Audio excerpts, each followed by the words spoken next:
Finally, FC25 is released, and it comes with quite a few changes to how tactics work, both in Ultimate Team and in career mode. Building on tactical visions, which is one of the biggest new features of FC24, we now have ways that you can build basically any tactic that you can think of. If you want to recreate something like Pep's 2010 tiki taka style, you absolutely can in FC25. But how does everything work? Well, today I'm going to start with the basics, and by the end of this video, you'll be able to design and test a unique tactic that works exactly how you want it to work. If you're struggling with tactics, you could just check out the tactic database that I made for FC25.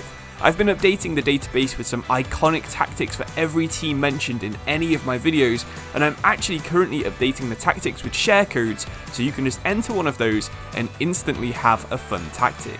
Even if you're not interested in copying one of these tactics, maybe you could enjoy learning from someone like 2011 Jose, 2022 Pep, or 1999 Alex Ferguson, who's all got tactics on this database. In fact, there's over 100 you can look through right now, and I'm constantly updating it. But anyway, let's get back to creating our own. So, let's start with the absolute basics, and tactical visions are the easiest way to pick a predefined style, but every single vision has its own pros and cons.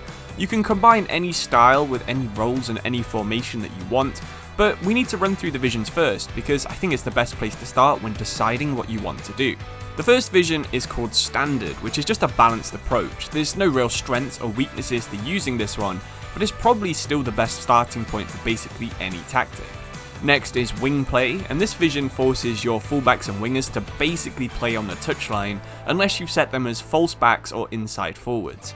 It's pretty good for teams with a big striker, but you do give up the middle of the pitch, and the AI absolutely loves to exploit that.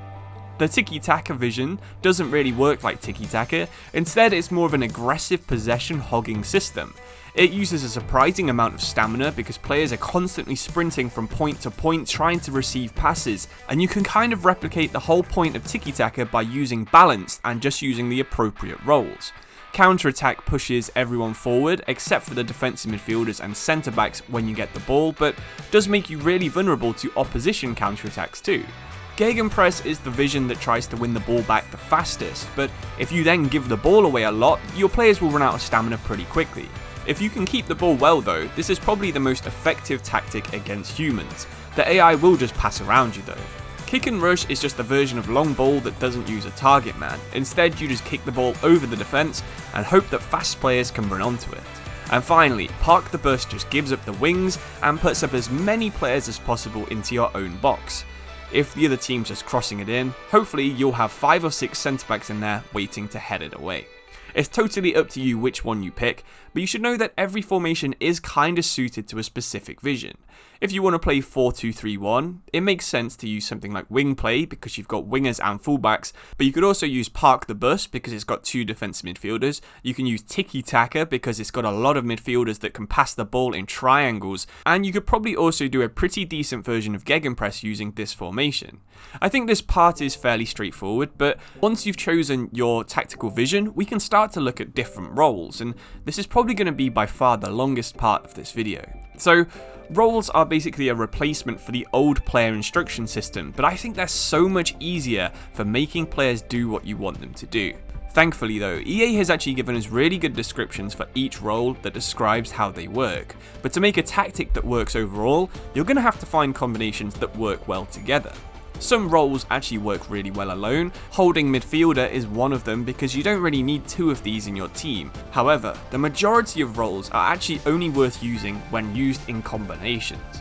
I asked my Discord what their favourite combinations have been, and complete advanced forwards combined with a roaming playmaker was pretty popular, and you can see why this was one of them. The roaming playmaker is going to be moving around the pitch, trying to create whenever he can. Meanwhile, the complete advanced forward is going to be moving across the line, trying to get in behind or drop deep if he's not as fast as the centre backs. One role is strictly creative, and the other one gives a lot of movement. Discord also recommended trying balanced attacking wingback and an inside forward on the same flank. Again, that sounds like it should work really well too. You have the same combination of having a creative player in the wingback who's looking to try and play through balls to an inside forward that is providing movement into the box. When you're creating your tactic, try and envision that every player is part of a triangle. For example, a 4-2-3-1 that we're looking at right here is the easiest way to show this. If we put this fullback in a position to support our attacking winger, our CDM should then be on defense, so we have a nicely balanced triangle. If we switch the CDM to a deep lying playmaker instead, we'll have times where the fullback will overlap the winger will cut inside, and the defensive midfielder will go forwards too, which means if the opposition gets the ball, they can counter-attack, and our centre back might be isolated against both a striker and a winger. If this guy's a holding midfielder instead, then he'll come back and he will cover for our wing back while they're going forwards. Have a think about what combinations and what players you have in your squad, because having something like a half winger playing as an attacking midfielder and an inside forward is another really good combination. Yet again, we've got a creative player and someone that provides movement. It really opens up the space, and again, I can see why this combination works. Before you go and sign specific players to make sure they have the plus next to them for these roles though, make sure you know that not every player needs to be a plus role, because they don't actually make that much of a difference. Plus does seem to make quite a big difference, but just having the single plus, yeah, it doesn't really matter too much. The rest of the tactic system is pretty similar to how it has been in the past couple of years. You have line height, which again, if you have a fast centre-back combination, then you'll probably be putting this as high as possible. However, I think line height also adjusts how high your players will press too.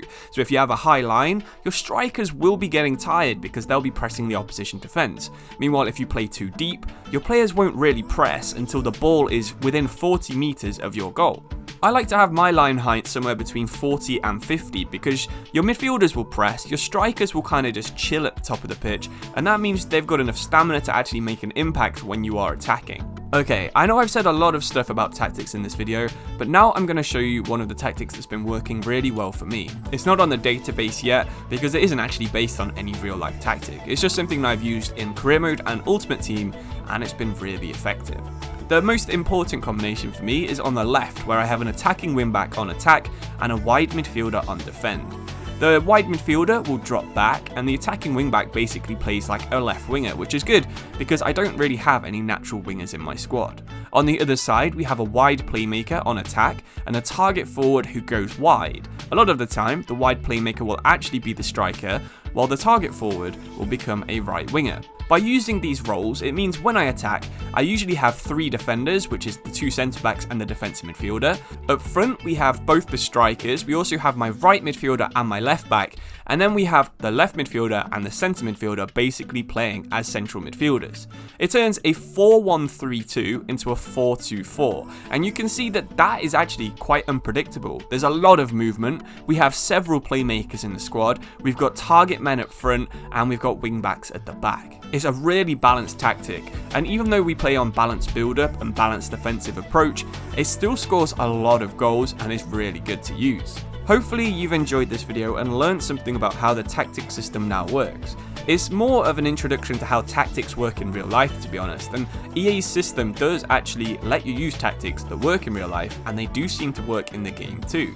It's a really big upgrade on what we had in FC25, and definitely a massive upgrade on some of the older FIFAs where tactics didn't really matter at all. But hopefully you like this video. There's 2 videos on the screen right now, so why not click on one of them or subscribe so you don't miss my next one. Thank you for watching. Make sure you subscribe because I'm doing a giveaway starting tonight at 6 PM where you can win a signed Lewandowski shirt, you can sign a €50 gift card. There's so much that you can win, and make sure you check out my community page at 6 PM.